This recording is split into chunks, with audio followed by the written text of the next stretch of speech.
आपका इस वीडियो में स्वागत है। आओ सुनो प्रेमचंद द्वारा लिखी कहानी ठाकुर का कुआं।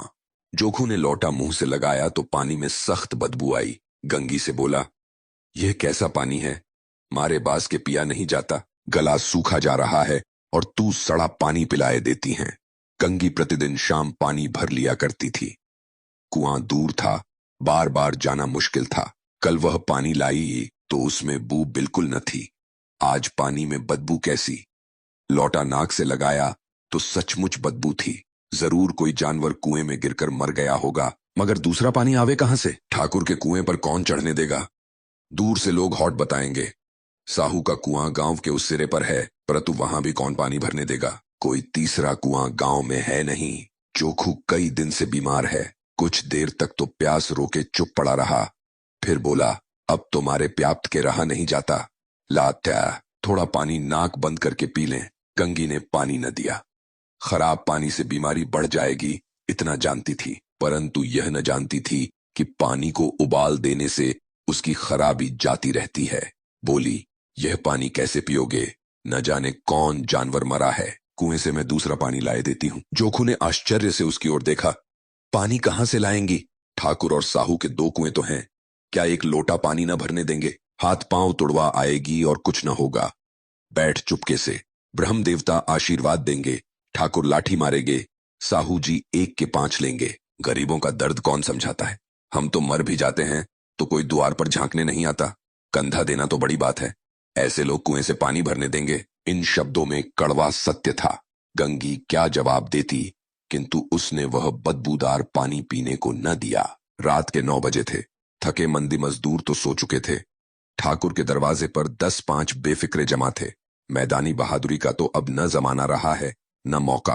कानूनी बहादुरी की बातें हो रही थीं। कितनी होशियारी से ठाकुर ने थानेदार को एक खास मुकदमे में रिश्वत दी और साफ निकल गए। कितनी अक्लमंदी से एक मार्के के मुकदमे की नकल ले आए। नाजिर और मोहतमिम सभी कहते थे नकल नहीं मिल सकती। कोई 50 मांगता, कोई 100। यहां बेपैसे कौड़ी नकल उड़ा दी। काम करने ढंग चाहिए। इसी समय गंगी कुरों से पानी लेने पहुंची। कुप्पी की धुंधली रोशनी कुएं पर आ रही थी। गंगी जगत की आड़ में बैठी मौके का इंतजार करने लगी। इस कुएं का पानी सारा गांव पीता है, किसी के लिए रोका नहीं। सिर्फ ये बदनसीब नहीं भर सकते। गंगी का विद्रोही दिल रिवाजी पाबंदियों और मजबूरियों पर छोटें करने लगा। हम क्यों नीच हैं और ये लोग क्यों ऊंच हैं? इसलिए कि ये लोग गले में तागा ऊल लेते हैं। यहां तो जितने हैं एक से एक छोटे हैं। चोरी ये करें, जाल फरेब ये करें, झूठे मुकदमे ये करें। अभी इस ठाकुर ने तो उस दिन बेचारे गडरिये की भेड़ चुरा ली थी और बाद में मारकर खा गया। इन्हीं पंडित के घर में तो 12 मास जुआ होता है। यही साहू जी तो घी में तेल मिलाकर बेचते हैं।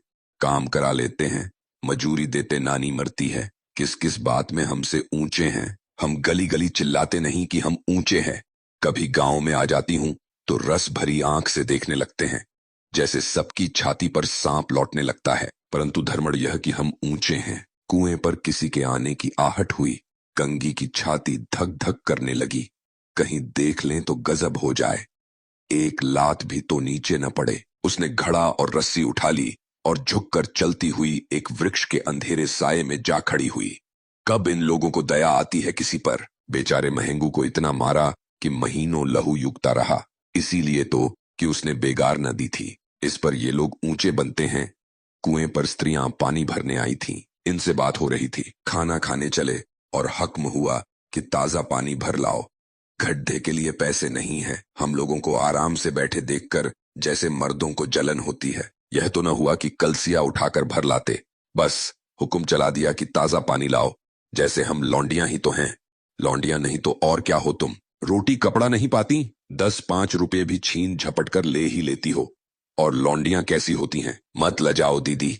छिन भर आराम करने को जी तरस कर रह जाता है। इतना काम किसी दूसरे के घर कर देती तो इससे कहीं आराम से रहती। ऊपर से वह एहसान मानता। यहां काम करते करते मर जाओ। पर किसी का मुंह ही सौदा नहीं होता।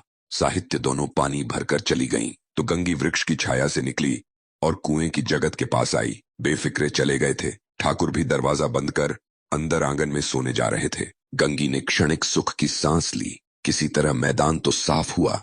अमृत चुरा लाने के लिए जो राजकुमार किसी जमाने में गया था, वह भी शायद इतनी सावधानी के साथ और समझबूझ कर न गया हो।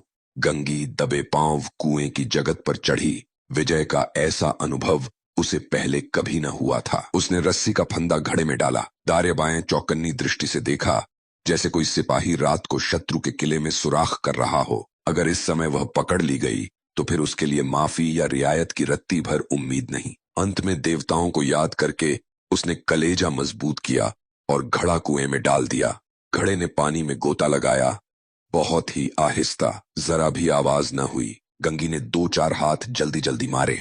घड़ा कुएं के मुंह तक आ पहुंचा। कोई बड़ा शहजोर पहलवान भी इतनी तेजी से न खींच सकता था। गंगी झुकी कि घड़े को पकड़कर जगत पर रखे कि एकाएक ठाकुर साहब का दरवाजा खुल गया। शेर का मुंह इससे अधिक भयानक न होगा। गंगी के हाथ से रस्सी छूट गई। रस्सी के साथ घड़ा धड़ाम से पानी में गिरा और कई क्षण तक पानी में हिलकोरे की आवाजें सुनाई देती रहीं। ठाकुर कौन है, कौन है, पुकारते हुए कुएं की तरफ आ रहे थे और गंगी जगत से कूदकर भागी जा रही थी। घर पहुंचकर देखा कि जोखू लौटा, मुंह से लगाए वही मैला गंदा पानी पी रहा है। ये थी प्रेमचंद द्वारा लिखी कहानी ठाकुर का कुआं। वीडियो में अंत तक बने रहने के लिए धन्यवाद।